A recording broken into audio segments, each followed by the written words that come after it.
అందరికీ నమస్కారం. తెలుగు కథామాలకు స్వాగతం. ఎద్దనపూడి సులోచనారాణి గారి మధుర స్వప్నం నవల చదువుతున్నాను.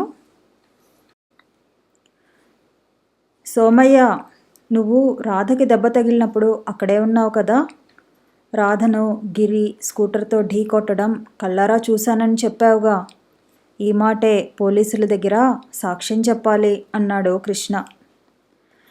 పోలీసుల మాట వినగానే సోమయ్య ముఖం వెలవెలాపోయింది.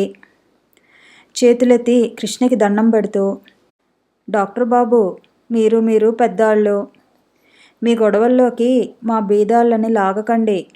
ఆ దయానిధి గారికి వ్యతిరేకంగా సాక్ష్యం చెప్పడమే. ఈ చుట్టుపక్కల ఊళ్ళల్లో మళ్ళీ మా సాల్తీలు కనబడవు. నా 10 ఎకరాల కొండ్ర ఆయనకి తాకట్టు ఉంది. మీరు నన్ను క్షమించాలా. నేను ఏ పోలీస్ స్టేషన్కు రాను అనేసి వెళ్ళిపోయాడు. కృష్ణ చిరాగ్గా చూస్తూ నిలబడిపోయాడు. రాధకి గిరి మూలంగా యాక్సిడెంట్ అయ్యి గర్భస్రావం అయినప్పటి నుంచి అతనికి పిచ్చి పట్టినంత ఆవేశంగా ఉంది. ఆ దుర్మార్గుణ్ణి జైలుకి పంపే వరకు అతని మనసు శాంతించేట్టు లేదు. అతను గిరి మీద కేసు పెట్టాడు. పోలీసులు సాక్ష్యం కావాలన్నారు. కృష్ణ యాక్సిడెంట్ జరిగినప్పుడు అక్కడే ఉన్న సోమయ్యని, భీముడిని, రంగయ్యని అడిగాడు. భీముడు, రంగయ్య ఇంట్లో ఉండి కూడా ఆడవాళ్ళ చేత లేరనిపించి ముఖాలు చాటువేస్తే సోమయ్య నిర్మొహమాటంగా దయానిధి గారికి ఎదురు సాక్ష్యం చెప్పి ఈ ఊరిలో బతకలేనని తన మనసులో మాట చెప్పేశాడు. కృష్ణకి ఈ ఆశాభంగం ఇంకా వెర్రెత్తిచ్చినట్టు అయింది. వీళ్ళ కోసమేనా తను అన్నీ వదులుకొని ఈ ఊరిలో స్థిరపడదలిచాడు? తనకు అన్యాయం జరిగితే కళ్ళారా చూసి కూడా చూడనట్లు ఊరుకున్న వీళ్ళ కోసమేనా తను రాత్రింబవళ్ళు ఇంత శ్రమ పడుతున్నాడు? వీళ్ళ కోసం హాస్పిటల్, రోడ్లు కావాలని, స్కూల్ కావాలని గవర్నమెంట్ దగ్గరికి కాలికి బలపం కట్టుకొని తిరుగుతున్నాడు. అతనికి చెప్పలేనంత విరక్తి అనిపించింది. రాధని చూస్తుంటే అతని కడుపు తరుక్కుపోతోంది. నిద్రాహారాలు లేనట్టుగా శూన్యంలోకి చూస్తూ కూర్చుంటుంది. పోయిన గర్భం గురించి, నేలపాలైన ఆనందపు పంటని గుర్తుకు తెచ్చుకొని కుమిలి కుమిలి ఏడుస్తుంది. పోయిన బిడ్డకే రాధ అంత ఏడుస్తుంటే తనకి ఇక పిల్లలు పుట్టరని, పుడితే చాలా ప్రమాదమని తెలిస్తే ఇంకేమైనా ఉందా? పిచ్చిదే అయిపోవచ్చు. రాధని సముదాయించడం, అనునయించటం అతనికి పెద్ద సమస్య అయిపోయింది. ఇప్పటికీ కూడా అన్నం తనంతట తాను తినదు. కృష్ణ దగ్గర కూర్చుని బలవంతంగా తనే కలిపి తినిపిస్తే 2 మెతుకులు కొరుకుతుంది. ఏమండి, మన పాప అంటూ గుర్తుకు తెచ్చుకుని ఏడ్చేస్తుంది. నిద్రలో ఒక్కోసారి కెవ్వున కేకపెట్టి లేస్తుంది. భయంగా చూస్తుంది. పొట్ట పట్టుకుని నా పాప అంటుంది. రాధని గుండెలకి చేర్చుకుని సముదాయిస్తాడతను.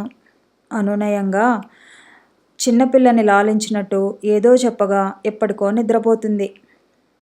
గిరికి శిక్ష పడినట్టయితే అతనికి కాస్తైనా మనశ్శాంతిగా ఉండేదేమో. తనకి ఇంత అన్యాయం చేసినా అతనిని ఏమీ చేయలేకుండా ఉన్నాడు. అతను ఏమీ ఎరగనివాడిలా, పూల రంగడిలా మరింత ధీమాగా ఊరంతా తిరుగుతూనే ఉన్నాడు. కృష్ణకి గిరి అన్నా, ఆ ఊరన్నా, ఆ ఊరి ప్రజలన్నా మహా విసుగు పుడుతోంది. చిరాకు వేస్తోంది. అసహ్యం అనిపిస్తోంది. అతని మనసు బాధగా, అవమానంగా, రంపపు కోతగా ఉంది. కృష్ణ ఆ రోజు ఇంటికి రాగానే ఆనంద్తో, నేను ఈ ఊరు నుంచి వెళ్ళిపోతున్నాను అన్నాడు. ఈ మాట వినగానే ఆనంద్ తుల్లిపడినట్టు తిరిగి చూశాడు. అదేమిటి అన్నాడు ఆశ్చర్యంగా. రాధని ఈ ఊరు నుంచి మార్పు కోసం ఎక్కడికైనా తీసుకువెళ్ళటం నయం అనిపిస్తోంది. గాలి మార్పే అనుకుంటే 10 రోజులు సెలవు మీద వెళ్ళిరా. నాకు ఈ ఊరిలో ఉండాలని అనిపించడం లేదు. శాశ్వతంగానే ఈ ఊరు వదిలి వెళ్ళిపోతున్నాను. అదేమిటి కృష్ణ? ఆతృతగా అడిగాడు. కృష్ణ పెదవుల మీద విరక్తి నిండిన చిరునవ్వు మెదిలింది. ఆ కళ్ళల్లో బాధ తొణికిసలాడుతోంది. నేను ఈ ఊరిలో ఉండిపోవాలని, ఈ ఊరికే అంకితం అయిపోవాలని, నా సంసారం ఇక్కడే పెరిగి పెద్దవాళ్ళని, నా తనువు ఇక్కడే తెల్లవారాలని ఎన్నెన్ని కలలు, సుమధుర స్వప్నాలు కన్నాను. ఆ స్వప్నాల్ని ఇలా ఊరి వాళ్ళు నేలరాచారు. నాకు ఒక అన్యాయం జరిగితే అది అన్యాయం అని ధైర్యంగా నా తరఫున నిలబడి చెప్పలేకపోయారు. ఈ స్వార్థపరుల కోసం, ఈ పిరికి వాళ్ళ కోసం నేనెందుకు ఇంత కష్టపడాలి? నా విలువే వాళ్ళకి తెలియనప్పుడు నేను ఇక్కడ ఎందుకు ఉండాలి? వాళ్ళ దృష్టిలో నేను పొట్టకూటి కోసం వచ్చిన ఒక డాక్టర్ని. ఆఫ్టర్ ఆల్ అంతే. అతని కంఠం ఆవేశంతో కంపించింది. నేను ఈ ఊరిని, ఈ ప్రజల్ని ప్రేమించాను. కానీ వాళ్ళు నాకిచ్చిందేమిటి? తిరస్కారం. ఈ తిరస్కారం నేను భరించలేకపోతున్నాను ఆనంద్. కృష్ణ గుండెల మీద చేయి వేసుకుని రాసుకున్నాడు. సీతాలుని వీళ్ళు హత్య చేశారు. అది హత్య అనే సత్యం నేను బయటికి తెచ్చాననేగా ఆ దయానిధి పంతం. నా నిజాయితీ కోసం నా పుట్టబోయే బిడ్డ బలి అయింది. నా ప్రాణం లాంటి రాధ చావబోయి ఎలాగో బయటపడింది. నేను ఈ ఊళ్ళో ఉంటే ఈ దయానిధి లాంటి వాళ్ళకు ఎదురు తిరుగుతాను. తిరగకుండా నేను ఉండలేను. ఈ ఊరి ప్రజలకి వాళ్ళకి ఎదురు చెప్పే ధైర్యం లేదు. అసలు మనిషి నిజాయితీగా బతకాలనుకోవటమే ఒక మహాపరాధం అని తెలుసుకున్నాను. మన చుట్టూ ఏ అఘాయిత్యాలు, ఏ దురాగతాలు జరుగుతున్నా మనం కళ్ళు చెవులు లేని వాళ్ళలా ప్రవర్తించి మన మార్గాన మనం పోవాలి. రాధ ఇంకో బిడ్డ పుడితే త్వరగా కోలుకుంటుందనే ఆశ కూడా లేదు. రాధకి బిడ్డ పుట్టకూడదు. ఇది రాధకి తెలియదు. అదృష్టవంతురాలు. ఈ సత్యం నా గుండెల్లో ఎప్పటికీ ఆరని జ్వాలలా మండుతూ ఉంటుంది. బిడ్డలు అంటే మా ఇద్దరికి ఎంతో ఇష్టం. పిల్లల గురించి ఎన్నెన్నో కలలు కన్నాం. మా ఇద్దరి కల కలల్లాగే మిగిలిపోయే స్థితి వచ్చింది. రాధని ఈ విషయం నుంచి మరిపించడానికి నేను ప్రయత్నించాలి. అందుకే నేను సిటీ వెళ్ళిపోతున్నాను. ఆనంద్, నేను ఇంకే ఆశాభంగమైనా సహించగలిగేవాడినేమో, కానీ పిల్లల విషయంలో. అతను కుర్చీలో కూలబడి చేతుల్లో ముఖం దాచుకున్నాడు. కృష్ణ. ఆనంద్ దగ్గరగా వచ్చి కృష్ణ భుజం మీద చేయి వేశాడు. నీకేమని ధైర్యం చెప్పాలో నాకు తోచడం లేదు. నాకేమని చెప్పావో నువ్వు గుర్తు తెచ్చుకో. స్వవిషయంలో జరిగిన ఒక నిరాశ మూలంగా డాక్టర్ తన కర్తవ్యం మర్చిపోకూడదు. నువ్వు డాక్టర్వి కృష్ణ, డాక్టర్వి. కృష్ణ కొద్దిసేపటికి తనని తాను సంభాళించుకున్నాడు. అవునన్నట్టు తల ఊపాడు భారంగా లేస్తూ. అవును, నేను డాక్టర్ని. You are correct. నేను డాక్టర్ని. వ్యక్తిగత సమస్యలు నన్ను నిరాశపరచకూడదు. వాటి ప్రభావం నాలోని డాక్టర్కి నిస్పృహ తెప్పించకూడదు. అందుకే ఆనంద్, నేను సిటీ వెళ్తున్నాను. ఆ మహానగరంలో ఇక్కడ ఈ పల్లెటూరులో కంటే ఎక్కువ మందికి వైద్యం చేయవచ్చు. అతను చేతులు చూసుకుంటూ అన్నాడు. ఈ చేతులు ఎంతోమంది బాధాపీడితులకి సేవ చేయాలి. ఎందుకంటే నా బిడ్డలు అనే వాళ్ళని ఎత్తుకుని లాలించే అర్హత వీటికి లేదు కాబట్టి. ఇంతలో రాధ అక్కడికి వచ్చింది. రాధ చిక్కిపోయింది. ఆ కళ్ళల్లో కాంతి, బుగ్గల్లో నునుపు తరిగింది. రాధని చూడగానే కృష్ణ చిత్రంగా క్షణంలో మారిపోయాడు. అతనిలో అదివరకటి నిస్పృహకి ముసుగు పడిపోయింది. అతని ముఖంలోకి అమితమైన హుషారు వచ్చేసింది.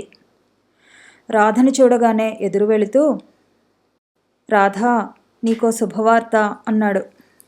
ఏమిటండి అది? మనం ఈ ఊరు నుంచి వెళ్ళిపోతున్నాం. హైదరాబాద్ మకాం మార్చేస్తున్నాం. హైదరాబాదా? ఎందుకండి?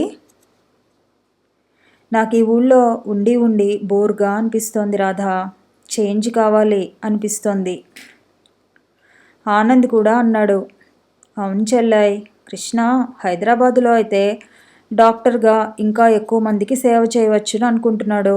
నువ్వేమంటావు? రాధ నీరసంగా నవ్వింది.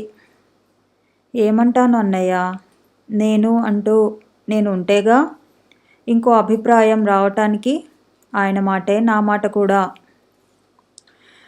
Very good. భార్య అంటే అలా ఉండాలి, రాధ చేయి నొక్కుతూ అన్నాడు కృష్ణ. అతని కళ్ళల్లో రాధ హైదరాబాద్ ప్రయాణానికి అభ్యంతరం చెప్పకపోవడంతో పెద్ద రిలీఫ్ కనిపించింది.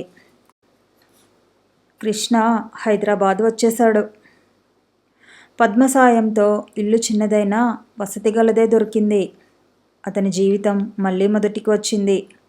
బతుకు తెరువులాట మళ్ళీ ప్రారంభమైంది. డాక్టర్గా ఉనికిని తెలియజేసుకోవడానికి అతనికి మళ్ళీ విశ్వ ప్రయత్నం చేయాల్సి వస్తోంది. రాధ ఉన్నంతలో సంసారం ఎంతో పొదుపుగా చేస్తోంది. ఆర్థిక సమస్య ఉన్నా అన్యోన్యత వీడని ఇద్దరూ దాంపత్యంలో అనిర్వచనీయమైన ఆనందం పొందుతున్నారు. కృష్ణ రాధని తీసుకుని ఊరంతా చూపించాడు. స్కూటర్ మీద అతని వెనక కూర్చుని వెళ్తున్న రాధకి ఏ బజారులో ఏ సందులో చూసినా అసంఖ్యాకంగా డాక్టర్ బోర్డులే కనిపిస్తున్నాయి. ఆడవాళ్ళు కూడా చాలామంది డాక్టర్లుగా ఉన్నారు.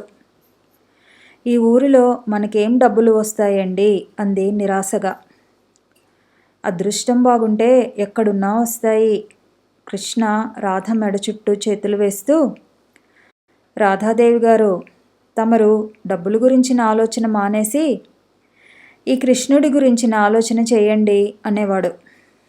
ఈ రాధకి ఈ కృష్ణుడి తప్ప ఇంకో లోకమే లేదండి దొరగారు అనేది రాధ. ప్రాక్టీసు ఒత్తిడి లేకపోవటం వల్ల కృష్ణ రాధ వెంట వెంట తిరిగేవాడు. రాధ వంట చేస్తుంటే నేను బియ్యం ఏరిస్తాను రాధ అనేవాడు. చాలండి, మీరు ప్రాక్టీస్ పెరిగితే ఎలాగూ రెస్ట్ దొరకదు, ఇప్పుడైనా రెస్ట్ తీసుకోండి అనేది. రాధ ఒకసారి బజార్ నుంచి సామాన్ తెచ్చింది. కృష్ణ కుర్చీలో కూర్చుని చదువుకుంటున్నాడు. రాధ అతని వెనకగా వచ్చి కళ్ళు మూసుకోండి అంది. అన్యాయం, నిన్ను చూసి అరగంట అయింది, ఎదురుగా వచ్చిన తర్వాత కూడా కళ్ళు మూసుకోమంటున్నావా అన్నాడతను కినుకగా.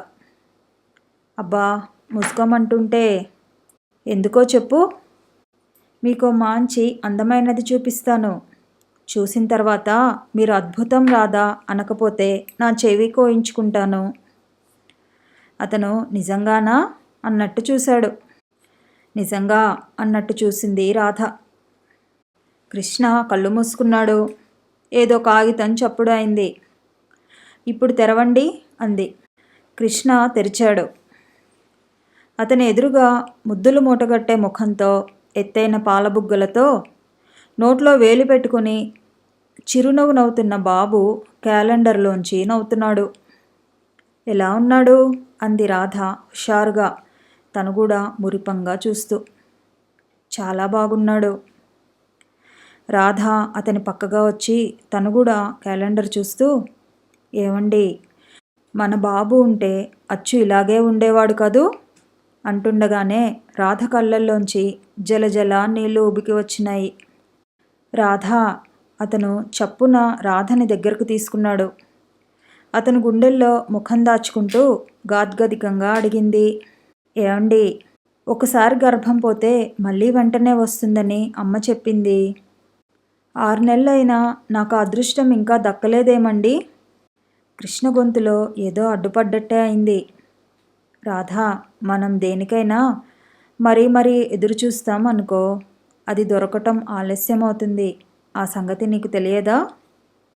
రాధ అవునన్నట్టు తలూపింది.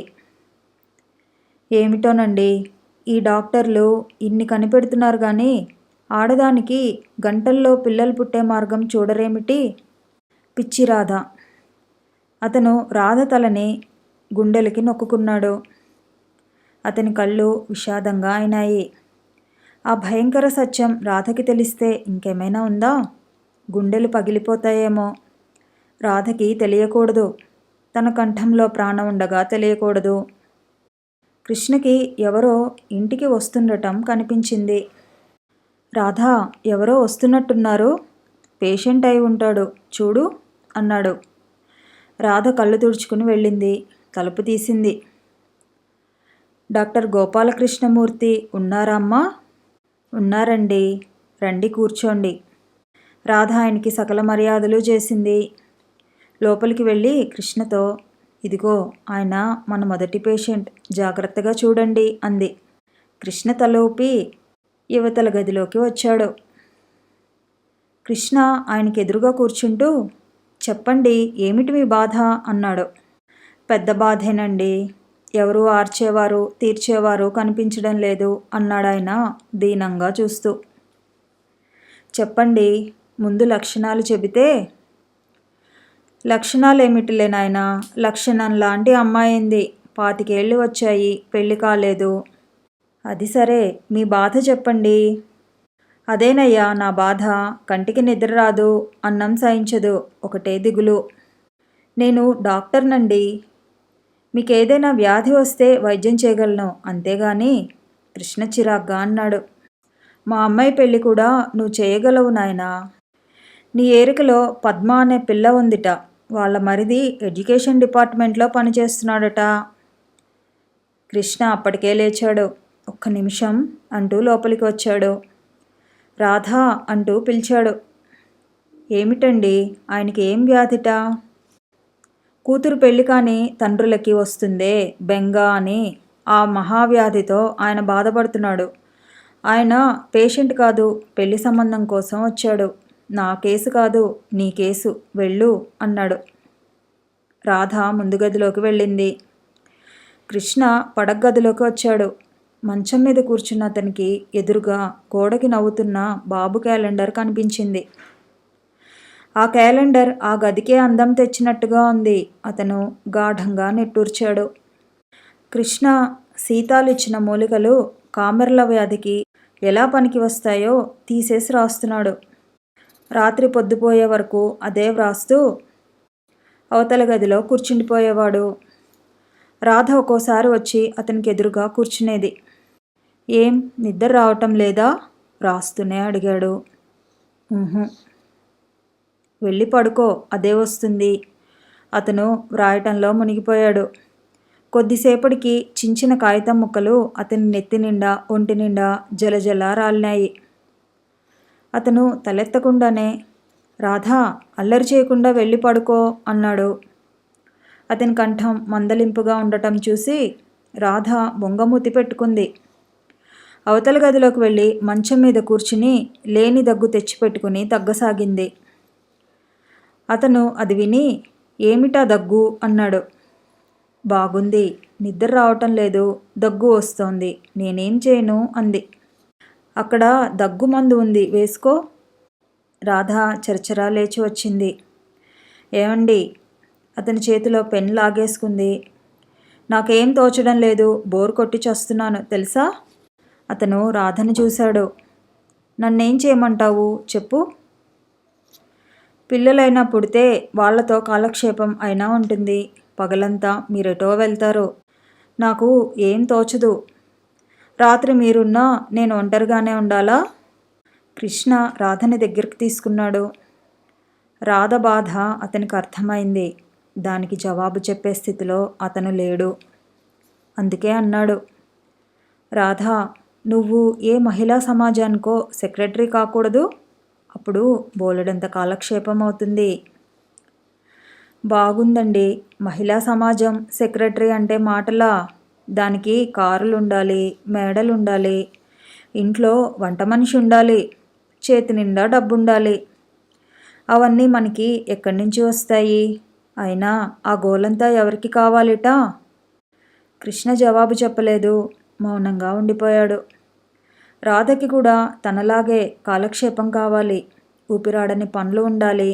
అప్పుడు కానీ ఆ పిల్లల మీద నుంచి ఝాస మల్లదు. రాధకి తను ఇటు పిల్లల్ని ఇవ్వలేడు, అటు కాలక్షేపం కల్పించే స్తోమత కల్పించలేడు. ఇక్కడికి వచ్చిన తర్వాత తన సంపాదన అంతంత మాత్రంగానే ఉండిపోయింది. ఇంటి అద్దె 2 నెలలు బాకీ ఉండిపోయారు.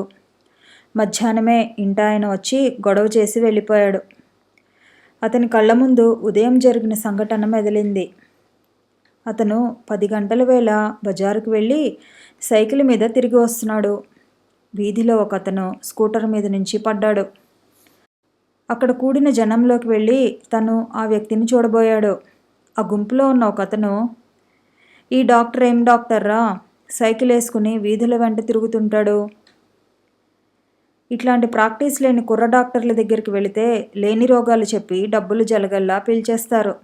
అదిగో ఆ మేడకి బోర్డు లేదు, ఆ ఎఫ్ఆర్పిఎస్ దగ్గరికి తీసుకువెళదాం, ఆయన బాగా చూస్తాడు అన్నాడు. మిగతా వాళ్ళు కూడా అవునన్నారు. దెబ్బలు తగిలిన అతను కూడా కృష్ణని తిరస్కారంగా చూసి ఆ మేడ వైపే వెళ్ళాడు. కృష్ణ ఇంటికి వచ్చేశాడు. ఎందుకోగాని అతనికి తీరని అవమానం జరిగినట్టు మనసు కొతకొతలాడిపోతోంది. అవును, ఈ జనంలో చాలామందికి అంతే. డాక్టర్కి ఎంత డబ్బుంటే అంత గొప్ప, అంత గొప్ప డాక్టరు అని నమ్మకం. ఆ డబ్బు ఎలా సంపాదించింది వాళ్ళకి అవసరం లేదు. వీళ్ళకి కావాల్సింది విద్య కాదు, ఆర్భాటం. ఏమిటండి అలా కూర్చున్నారు అంటూ రాధ వచ్చింది. కృష్ణ జరిగిందంతా చెప్పాడు. రాధ ఓ చిరునవ్వుతో అతని బాధని తోసిపారేసింది. మూర్ఖులు, తెలియని వాళ్ళు ఏదో అంటే మీరెందుకు బాధపడాలండి? ఈరోజు కాకపోతే ఇంకా కొన్నాళ్ళకైనా మీ ప్రాక్టీసు తప్పక పెరుగుతుందని నా నమ్మకం. పెరగకపోయినా పర్వాలేదు, మన ఇల్లు గడిచిపోయేంత డబ్బు మనకి వస్తే చాలు. మనుషులకి సంతృప్తికి మించిన ఆనందం ఇంకేదీ లేదండి అంది. ఆ మాటలు అతనికి చాలా స్వాంతన కలిగించినాయి. రాధ ఎంత మంచిది. అందరి భార్యల్లా ఇంట్లోకి అవి కావాలి ఇవి కావాలి అని వేధించదు. అష్టైశ్వర్యాలు ఉన్నంత ఆనందంగా ఉంటుంది ఎప్పుడు. ఈ రాధని తను సుఖపెట్టాలి.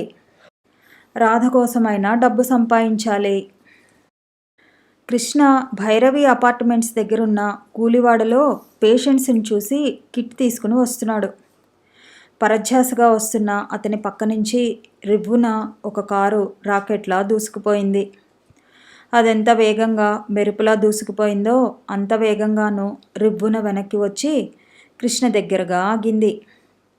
అందులో నుంచి ఖరీదైన సూటులో ఫ్యాషన్గా ఉన్న కళ్ళద్దాలతో ఒక యువకుడు దిగి కృష్ణ వైపు వచ్చాడు. హాయ్ కృష్ణ, అతను చేయి చాస్తూ పలకరించాడు. కృష్ణ క్షణంసేపు అయోమయంగా చూసినా వెంటనే అత్యంత ఆనందంగా చూస్తూ, మురళి నువ్వా అన్నాడు. ఏమిటి గ్రామోద్ధారకుడు ఇట్లా సిటీ రోడ్లు కొలుస్తున్నాడు? ఈ ఊరు ఎప్పుడు వచ్చావురా? వచ్చి 4 నెలలకి పైగా అయింది అన్నాడు కృష్ణ. ఏమిటి 4 నెలలా? డామ్ ఈడియట్, నా కంటికి కనిపించావట్రా మిత్రద్రోహి. ఒరేయ్, తొందరపడి మాటలు అనకు. నేను వచ్చాను, మీ గూర్ఖా అతను లోపలికి రానియలేదు. నేను నీ ఫ్రెండ్నని అంటే ఇలాంటి ఫ్రెండ్స్ని చాలామందిని చూశాము అన్నాడు. నేను చందాలకు వచ్చాను అని కోప్పడ్డాడు. వాడి తప్పేం లేదులే, నీ వాలకం చూసి అని ఉంటాడు. పోనీ ఫోన్ చేయలేకపోయావా? చేశాను, సెక్రటరీట ఎన్నిసార్లు చేసినా అపాయింట్మెంట్ లేదు, బిజీ బిజీ అన్నాడు. మనమంతేలే, లేకపోతే పేషెంట్స్ పీక్కు తినేస్తారు. 4 చోట్ల క్లినిక్లు, ఊపిరాడదనుకో. నువ్వేమిటిలా కిట్తో రోడ్డును పడ్డావు? అదిగో ఆ కూలివాడలో పేషెంట్స్ని చూసి వస్తున్నాను. మురళి నుదురు కొట్టుకున్నాడు. కర్మ, చెప్పిన మాట వినకుండా ఇంత చెడిపోయావు. ఒరేయ్, ఎప్పుడు పేషెంట్లు డాక్టర్ని వెతుక్కుంటూ రావాలి కానీ డాక్టరు పేషెంట్స్ని వెతుక్కునే కర్మ పట్టకూడదురా. రా ముందు కారెక్కు అంటూ చేయి పట్టి లాక్కెళ్ళాడు. కృష్ణ కారులో కూర్చున్నాడు. ఫారిన్ కారు, మెత్తని సీట్లు. మురళి డ్రైవ్ చేస్తూ టేప్ ఆన్ చేశాడు. చక్కటి మ్యూజిక్ వస్తోంది. మురళి డ్రైవ్ చేస్తూనే సిగరెట్ వెలిగించి డాష్ బోర్డ్ దగ్గరున్న యాష్ట్రేలో నుసి దులుపుతున్నాడు. సిగరెట్స్ అలవాటైనాయా? ప్యాకెట్ ఆఫర్ చేశాడు. నో థ్యాంక్స్, కృష్ణ తిరస్కరించాడు. నువ్వేం మారలేదురా. నిన్ను చూస్తుంటే డాక్టర్ అని ఎవ్వరూ అనుకోరు. ఏ పల్లెటూరు బడుద్దాయో అనుకుంటారు. ప్రజాసేవ అంటూ ఆ కొల్లేరు వెళ్ళావుగా, ఎందుకు తిరిగి వచ్చావు? జీవితంలో అనుకున్నవన్నీ జరగవురా, కొన్ని కలలుగా మిగిలిపోతాయి. జీవితాన్ని కలగా మిగిల్చుకునేవాడు చేతకానివాడు, కలని జీవితంగా మార్చుకునేవాడు సమర్థుడు అంటాను. నువ్వు సిటీకి వచ్చినా నీ ప్రాక్టీసు కుటీర పరిశ్రమలా ఉండటం బాగాలేదు. నువ్వు కొల్లేరు నుంచి దిగ్విజయంగా ఓడిపోయి వస్తావని నేను అప్పుడే చెప్పలేదు. పోన్లే, కాస్త ఆలస్యంగానైనా స్వప్న జగత్తులోంచి వాస్తవంలోకి అడుగుపెట్టి వచ్చావు. కృష్ణ, కాలేజీలో ఉన్నప్పుడు చదువులో నీకంటే వెనుకబడి ఉండేవాడిని. ఇప్పుడు చూడు, జీవితంలో ఎంత ముందున్నానో. నువ్వు కూడా నా సరసన వచ్చి నిలబడేటట్టు చేస్తాను. బై రాధ ఎలా ఉంది? బాగానే ఉంది. ఎలా బాగుంటుందిరా? భర్త డాక్టర్ అంటే రోరింగ్ ప్రాక్టీస్ ఉండాలి. ఉంటేనే నా భార్య ఇంకా సనుగుతూ ఉంటుంది. సంపాదన సరిగా లేని నిన్ను నీ భార్య గౌరవిస్తుందంటే నేను నమ్మను. నువ్వేమిటి ఫారెన్ వెళ్తున్నావని అంటూ రాసి ఇక్కడే ఉన్నావు అన్నాడు. ఫారెన్ ఎందుకు వెళ్ళాలి అనుకున్నాను. డబ్బు కోసం. ఆ డబ్బేదో ఇక్కడే దొరికింది. నేను దయారాం గారి అమ్మాయిని చేసుకున్నాను. మా పెళ్ళి అయిన నెలకే ఆయన హార్ట్ అటాక్తో హరి అన్నాడు. పెత్తనమంతా మన చేతికి వచ్చేసింది. ఫారిన్కి గుడ్ బై చెప్పేశాను. మురళి కృష్ణ తొడ మీద చరిచాడు. కృష్ణ, 6 నెలల్లో నువ్వు కూడా నాలాగే బిజీ డాక్టర్ అయ్యి 1000 లక్షలు సంపాదించాలి. 1000 లక్షలకేం కానీ నువ్వన్నట్టు నేను బిజీ అయిపోవాలి. 24 గంటలు డాక్టర్గానే జీవించాలి. జరిగిన సంఘటనల్ని మర్చిపోయేంత బిజీ అయిపోవాలి. అదేం జరగకూడనివి ఏమైనా జరిగినాయా? లేదు, ఏం లేదు. అతను తడబడ్డాడు. చూడు కృష్ణ, మనిషిలో టాలెంట్ ఉన్నంత మాత్రాన సరిపోదు. ఒక మనిషి పాపులారిటీ సంపాదించాలంటే మార్కెట్లో ఒక వస్తువు అమ్మటానికి చేసేటంత పబ్లిసిటీ కావాలి. అప్పుడు కానీ ఆ మనిషి ఫోకస్లోకి రాడు. డోంట్ వర్రీ, మన వృత్తిలో ఉన్న చిట్కాలు కిటుకులు నేను చెబుతాను, సరేనా అన్నాడు. మురళికి ఫ్రెండ్ సర్కిల్ బాగానే ఉంది. అందరూ తాగుడు నేస్తాలే. అతనికి పరపతి చాలా ఉంది. అతని ద్వారా కృష్ణకి బీజేపీ ఫార్మాస్యూటికల్ కంపెనీలో ఉద్యోగం వచ్చింది. ఎంతో ఆనందంగా ఆ ఉద్యోగంలో జాయిన్ అయిన కృష్ణ చేరిన 6 గంటల వ్యవధిలోనే ఆ ఉద్యోగానికి రాజీనామా ఇచ్చేసి బయటికి వచ్చేశాడు. ఆ కంపెనీ తయారు చేసిన కల్తీ మందులను మంచి మందులుగా అంగీకరించి బ్రాండ్ చేసి మార్కెట్లోకి పంపాలి. అతను ఇంటికి వచ్చి ఉద్యోగం పోయిందని, ఇందు మూలంగా పోయిందని చెప్పగానే రాధ బాధపడలేదు.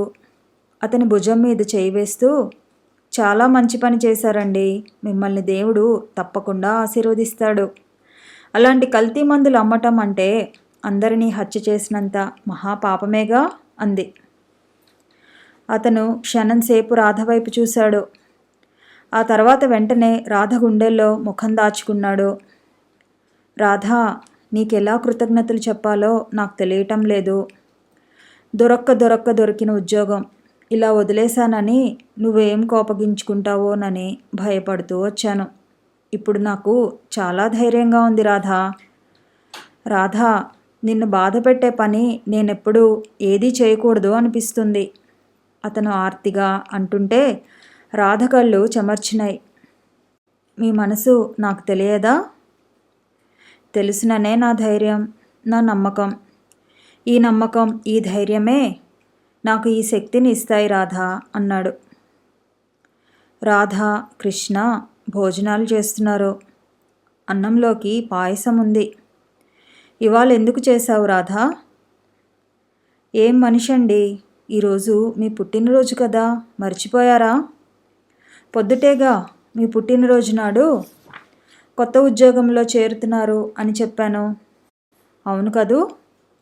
అన్నట్టు రాధా, కిరాణా దుకాణం వాడు మొన్ననే కదా డబ్బు చెల్లించడం లేదని పెద్ద పెద్ద కేకలు వేశాడు. మళ్ళీ ఈరోజు ఎలా ఇవన్నీ ఇచ్చాడు వాడు? రాధ మాట్లాడలేదు. అతను తర్కించలేదు. పరధ్యాసగా అన్నం తింటున్నాడు. ఇంతలో వీధి తలుపు బడబడ బాదిన చప్పుడు అయింది. రాధ వెళ్ళి తలుపు తీసింది. ఏమిటి గణపతి అంది. అమ్మా, డాక్టర్ గారు ఉన్నారా? ఉన్నారు. ఎందుకు? ఒక్కసారి నాతో త్వరగా రమ్మనమ్మా. మా అమ్మాయి గారికి ఫిట్ వచ్చింది. తల బాదుకుంటున్నారు. మేం పట్టుకోలేకపోతున్నాం. చేయి కడుక్కుంటున్న కృష్ణ ఈ మాటలు విని అప్పటికే అక్కడికి వచ్చాడు. రాధ అతన్ని భర్తకి చూపిస్తూ, ఇతను గణపతి అండి, డ్రైవరు. చాలా మంచివాడు. ఇతని భార్య మన ఇంటి వాళ్ళ ఇంట్లో వంట చేస్తుంది అంది. బాబు, ఒక్కసారి నాతో అర్జెంటుగా రండి. మా అయ్యగారు ఊళ్ళో లేరు. అమ్మాయి గారికి ఫిట్ వచ్చింది. డాక్టర్ గారికి ఫోన్ చేస్తే ఇంట్లో లేరన్నారు. ఏమిటి సుస్థి? ఫిట్స్ వస్తాయండి. తల బాదుకుంటుంది. ఆ క్షణంలో అడ్డుకోకపోతే చచ్చిపోతుందేమో అనిపిస్తుంది. త్వరగా రండి బాబు. కృష్ణ కిట్ తీసుకుని వెంటనే బయలుదేరాడు. అతను పైజమా లాల్చీతో ఉన్నాడు. బట్టలు కూడా మార్చుకోలేదు. అతను కారులో కూర్చున్నాడు. కారు క్షణంలో రివ్వున దూసుకుపోయింది. 10 నిమిషాల్లో ఒక బంగళా ముందు ఆగింది. ఆ ఇంటి ముందు పెద్ద తోట ఉంది. కారు ఆగగానే గూర్ఖా వచ్చి తలుపు తీశాడు. రండి బాబు. గణపతి కిట్ తీసుకున్నాడు. కృష్ణ ఆ ఇంటి లోపలికి అడుగుపెట్టాడు. అతి విశాలమైన పెద్ద హాలు అది. ఆ హాలులో నిలబడిన కృష్ణ మతిపోయినవాడిలా చూశాడు. ఈ ప్రపంచంలో ఉన్న అందం, ఐశ్వర్యం అంతా ఆ ఇంట్లోనే ఉన్నట్టుగా ఉంది. ఖరీదైన సోఫాలు, మెత్తటి తివాసీలు, మెరిసే షాండ్లియర్సు, వెలకట్టలేని ఛాయాచిత్రాలు ఉన్నాయి. అన్నింటికంటే హాలు మధ్యగా ఉన్న పెద్ద నటరాజ విగ్రహం ఉంది. అతని పాదాల దగ్గర పూలు పెట్టబడి ఉన్నాయి. మెట్ల మీద నుంచి 20 సంవత్సరాల అమ్మాయి పరిగెత్తుతూ వచ్చింది. గణపతి, డాక్టర్ గారు వచ్చారా? వచ్చారు గౌరీ. రండి డాక్టర్ గారు. గణపతి ఆదుర్దాగా మెట్లెక్కాడు. కృష్ణ అతని వెంటే వెళ్ళాడు. పైనుంచి ఆక్రందనలు, అరుపులు వినిపిస్తున్నాయి. కృష్ణ పై అంతస్తులోకి వచ్చి రంగు పరదాలు వెనక్కి నెట్టి గణపతి దారి చూపిస్తుండగా ఆ గదిలోకి వచ్చాడు. అక్కడ హంసతూలికా తల్పం లాంటి మంచం మీద ఒక అమ్మాయి ఉంది. ఆ అమ్మాయి 2 చేతులతో ముఖాన్ని గట్టిగా పట్టుకొని తలని ఆ మంచానికేసి బాదుకుంటోంది. నేను భరించలేను. God, kill me. ఆ అమ్మాయి నుదిటి నుంచి రక్తం ధారలు కడుతోంది. కృష్ణ గబాల్న దగ్గరికి వచ్చాడు. నో ప్లీజ్ అనూనయంగా అన్నాడు. కానీ హిస్టీరియా ఉద్రిక్తతలో ఉన్న అమ్మాయి అతని మాటలు వినే స్థితిలో లేదు. తల ఇంకా బాదుకుంటోంది. అతను చప్పున చేతులు లాగి పట్టుకున్నాడు. మంచం అంచున కూర్చుని ఆ అమ్మాయి తల కదలకుండా గుండెలు కానించుకొని నొక్కి పట్టుకున్నాడు. No please. ఆ అమ్మాయి కళ్ళల్లో బాధ సుళ్ళు తిరుగుతోంది. ఆ కళ్ళల్లో చూపు స్థిరంగా లేదు, తేలిపోతున్నట్టుగా ఉంది. అతను తలని మంచానికేసి కొట్టుకోనీయలేదనే కసితో అతని చెయ్యి మీద గట్టిగా కొరికింది. అతను బాధ అనిపించినా బిగబట్టుకొని సహిస్తూ శాంతంగా ఉండిపోయాడు. ఆ అమ్మాయి పళ్ళు కొద్దిసేపటికి అతని చేతిని వదిలాయి. మెల్లగా యుద్ధం చేసి అలసిపోయిన దానిలా వెనక్కి అచేతనంగా వాలిపోయింది. అతను ఆమెని భుజాలు పట్టుకొని వెనక్కి వాల్చి సరిగ్గా పడుకోబెట్టాడు.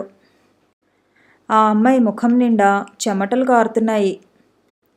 ఆ చెమటకి బొట్టు చెరిగిపోయింది.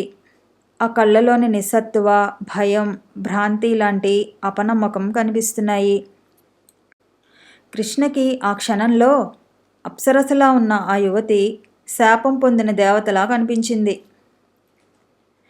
ఆ అమ్మాయి పడిన నరకయాతనకి డాక్టర్గా అతని మనసు ద్రవించింది. ఆ అమ్మాయిని దిండు మీద పడుకోబెట్టి దయగా చూస్తూ హౌ ఆర్ యూ అన్నాడు. కథ కొనసాగుతుంది. ఈ వీడియో నచ్చితే లైక్ చేయండి, షేర్ చేయండి, కామెంట్ చేయండి. ఛానల్ని సబ్స్క్రైబ్ చేసుకోండి.